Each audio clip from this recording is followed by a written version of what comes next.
Peter down there I know through the convention. So Peter, I was telling you about this last year when I was really starting to get the idea of putting it together. He was incredibly supportive, so I thought I would let him get exterminated. Right. Multiple times, by the way. We played all the guards. He got to die like 6 times. There actually should have been, I think, a total of 3 or 4 guards. But talking about the difficulties of the casting process, we probably swapped as many actors as people who get exterminated in this story in the last few weeks. Which helps explain the governor's gender confusion. Well, respect her choices. Well, if we were being a strict recreation of the original TV story, this would be twice as long as it was this evening. And also, there would be exactly 2 females sitting on this stage. Polly and Janley, so it's kind of ironic that you 2 ended up sitting next to each other anyways. But most of the cast in the original was male, because that was just, I guess, the way British television was written at the time. But when, you know, beggars can't be choosers, and even though I had been thinking about doing this as far back as 2009 and was talking the better part of a year ago about doing this, I suddenly decided to kick it into gear about 6 weeks ago. My mother is sitting in the front row, and she will tell you I am the world's worst procrastinator. So that made the casting very interesting. And there were people I had talked to who suddenly weren't available. In the case of Ryan here, who at one point was not available, but thankfully became available. Very good doctor. I have to say, when I started thinking about this after we finished last year's convention, you were my first choice. Thank you, I'm flattered. All right. So who knew absolutely nothing about Doctor Who and just got railroaded in, is that right? And now you're a convert. I'm learning all sorts of new things. Good. Yes. This is for those who play, like, sort of the villains, including the Daleks. How fun is it? Like... Oh, playing villains is always the best. Everything from Shakespeare to modern theater is just the most fun ever. I always get a real kick out of playing like mad scientist types. I mean, Lesterson, I guess, isn't like you're kind of like Dr. Frankenstein. He's not Davros, obviously, but he goes mad. yeah, no, he cracks by the end. It's always fun to play on the wrong side. I have to admit, seeing some of the most fun I've ever seen, just watching other people play villains or playing a villain myself, was watching this man be villainous in Richard III. If you guys have ever had any experience with Shakespeare at all, it's think Game of Thrones, but with much more death and fewer dragons. And less nudity. Well, yeah, there's that, but I mean, it's implied. Yeah, also, also like Game of Thrones, old Billy invented his own language for his plays. It's called English. So you may be familiar with that. But they're actually the most fascinating and the most depth of any character I've ever gotten to play is always the villains. Yeah. They're always written with so much metatext and subtext that you have to infer everything about them unless they just go off on some kind of egomaniacal rant and tell you their cunning plan. Notice that the writer didn't tell the title Evil Roll, of course. If I can say anything the response to that, that makes me think of, I mean, if they are just one-sided and evil, it makes them boring, right? We don't engage with them. Exactly. And so, like, the fun part about playing villains is finding a way, presumably you are a good person, and you think of yourself as a good person, right? And so, like, the hard part is finding that thing within you which makes you act the way that the villain does. Because every antagonist is the protagonist of his own worldview. And so, you know, it's a challenge to find the impulses within you and then act on them in such a way that you are evil to other people while also thinking you're doing the right thing. Even the Daleks are heroes in their own story. In the story from their perspective, they're doing exactly what they believe they ought to be doing. I have to say, I had no intention of being on this stage at all this evening. In fact, there's a podcast I do called the 20 Megabyte Doctor Who podcast, and they're actually reviewing the entire series in order. And a couple of months ago, they hit this story. And I sent in some feedback, because obviously I'm a big fan of this. And when I mentioned I was doing this, the first reaction that came out of everybody's mouth on the podcast was, "You're going to be playing the Doctor, right?" And it was like, no. I did not want to be on this stage at all. But once again, procrastinating. Procrastinate! Yeah. Procrastinate!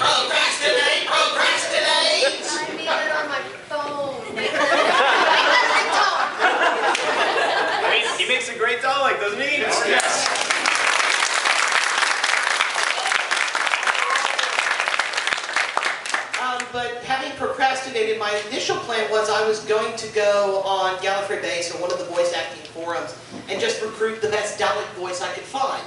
Unfortunately, procrastinating rather ruined that plan. Turns out you're pretty good at it. Yeah, I have had some practice. I don't want to toot my own horn too much, but a few years ago, I was lucky enough, the first time I met Nick Briggs in Chicago, I got him to sign my program. He's like, hang on a second, I've got an entire biography in this thing, hang on. And he just suddenly, he took my program, leaned back in his seat and started reading it, and I was like, take your time. And he just, without looking up, he just went, thank you. But doing the Dalek voices was fun. I know we played around for a couple of nights, and you played around with software even longer than that. He doesn't sleep ever.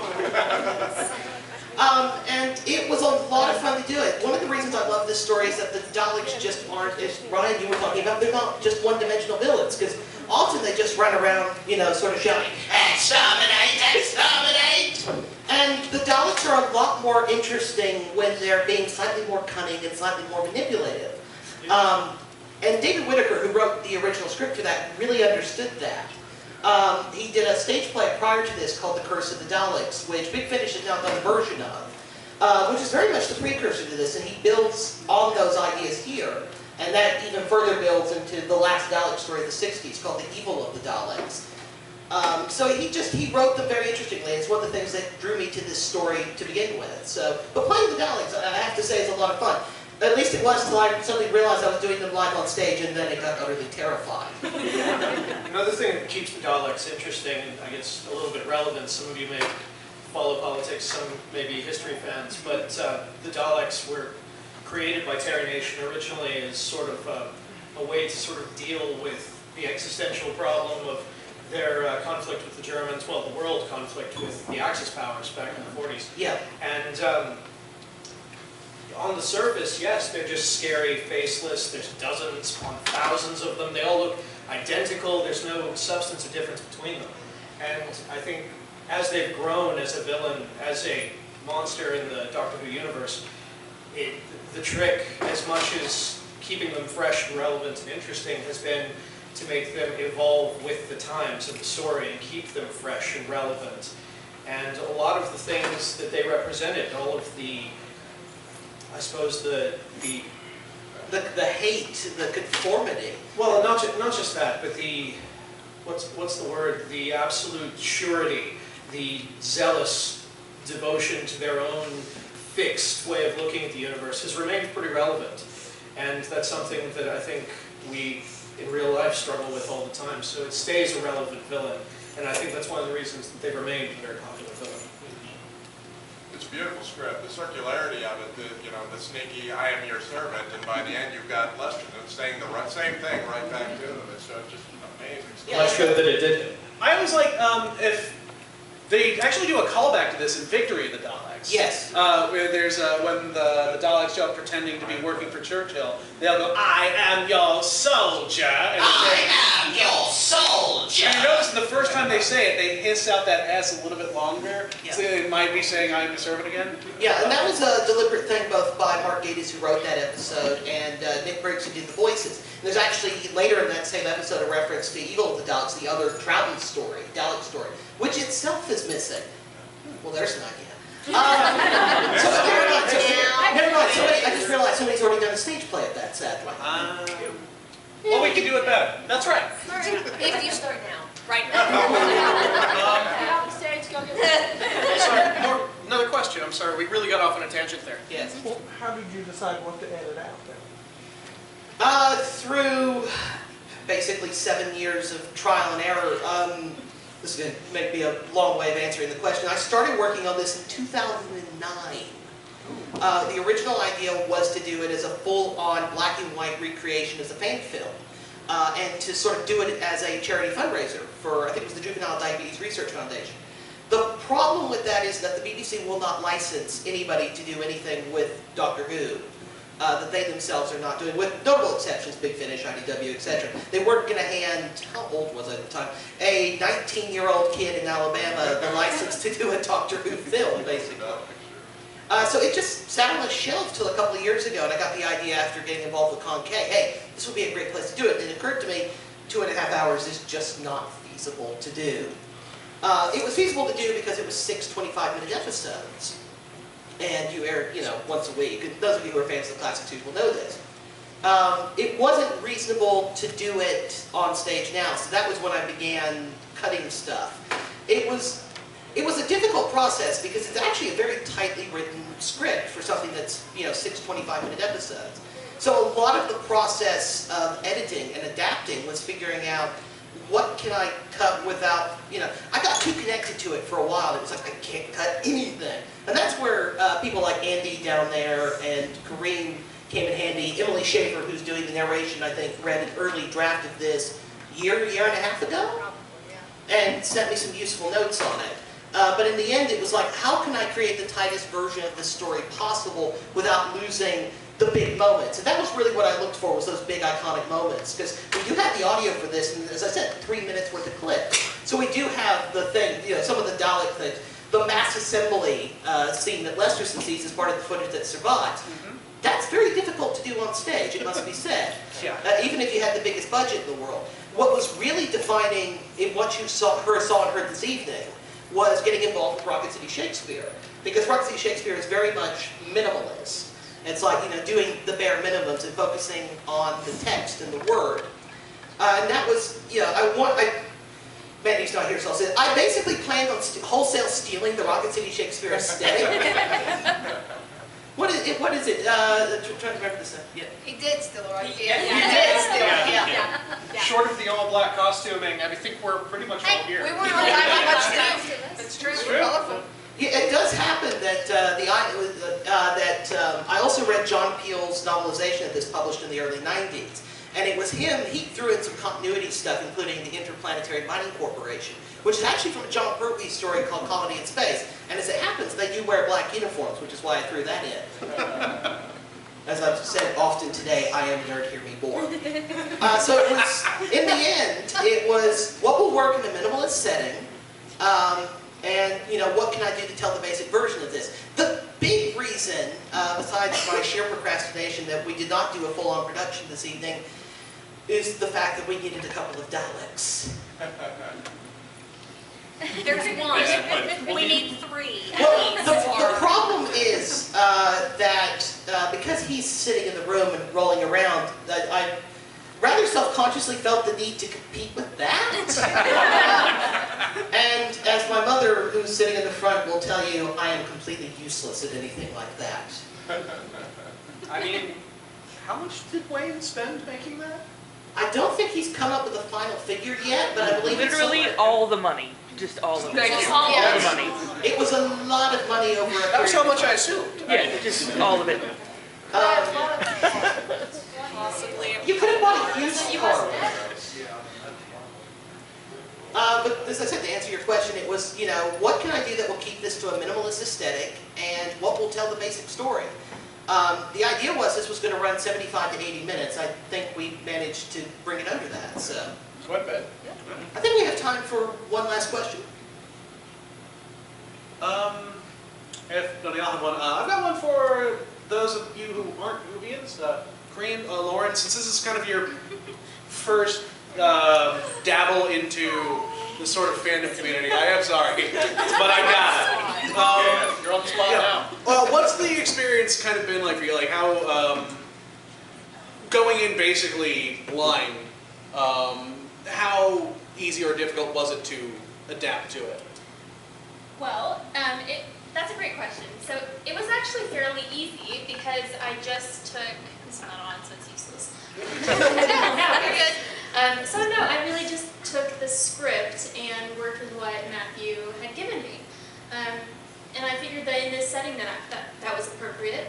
And then I went on Google and I Googled, how long has this show been on? And I asked Emily, how do you pronounce the name of this convention? And she said, well, there's not a set way. And I said, fantastic, great. So yeah, that's pretty much where I'm at. literally Alice down the rabbit hole, huh? Or the wormhole, as the case may be. Okay, so my experience was somewhat similar. I tried to kind of start with the script and just work through the script and come up with my own interpretation of Ben Jackson. But Matthew was a great resource. I mean, he wrote it, and normally writers do the thing where they go, "What do you think?" when you ask them something, a character question. But Matthew was kind enough understanding that I didn't have the background to share his vision for some of the characters and for some of their motivations. And so it was a combination of sort of research, like Lauren said, and then also just studying the script, coming up with my own interpretation, and asking him a lot of questions. Yes. You probably know more about the TV character than you ever wanted to know. Well, yeah, I mean, to answer the side of your question about how, what's my response to it, it was great. I mean, like, fan communities are always the best, right? Because it's like a bunch of people coming together to celebrate something, and you know that you have something in common with them, right? Like, you're in a room with people who you're guaranteed to get along with, at least on one front, right? And so it's always great. And so, time permitting, I may explore the universe more, but like the small foray that I've had has been great. So, and of course, it's the people that make it great. And the important, just sort of a final note for me going into this, the important thing for me was, because I had the TV version in mind, or what survives of it, and I eventually had to set that aside and go, as Mandy would say doing Rocket City Shakespeare, you have to do your own take on this. And that was why, I was happy to answer questions you might have, but I think my big note to everybody was, you don't necessarily have to go and look up the TV stuff. Read this, I'm happy to answer any questions, I'm happy to give you direction, but go and make this your own. And I think that's true of any fan project, be it the kind of reading we've done today, a piece of fan fiction, or a fan film. So, but I've had a very good experience, and I am thankful to everybody on this stage who agreed to come out this evening at incredibly short notice and did such a wonderful job. So thank you guys so very, very much. This has been a long-standing dream of mine, and I am incredibly thankful to each and every one of you. Yeah. Thank you for bringing it together.